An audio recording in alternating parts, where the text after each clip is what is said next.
ये है 100 साल पुराना बिहार का सबसे बड़ा सरस्वती मंदिर और यहाँ हो रहा है बिहार का सबसे बड़ा सरस्वती मेला, जो बेगूसराय जिले के प्रसिद्ध बासुडोल बनौली गांव में हो रहा है।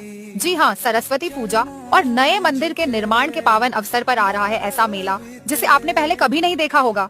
माना तो ये भी जाता है कि सरस्वती माता यहाँ की बेटी थी और आज भी लोग माँ सरस्वती को गाँव की बेटी मानते हैं।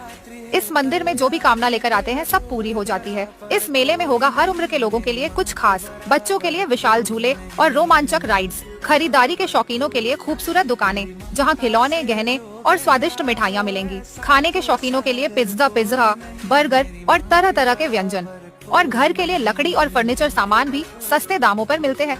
और बात यहीं खत्म नहीं होती, रात के समय धमाकेदार स्टेज शो भी देखने को मिलेंगे। तो तारीख याद रखिए, 3 फरवरी बासुडोल गांव में सरस्वती पूजा पर्व पर इस ऐतिहासिक मेले में जरूर आइए और मां सरस्वती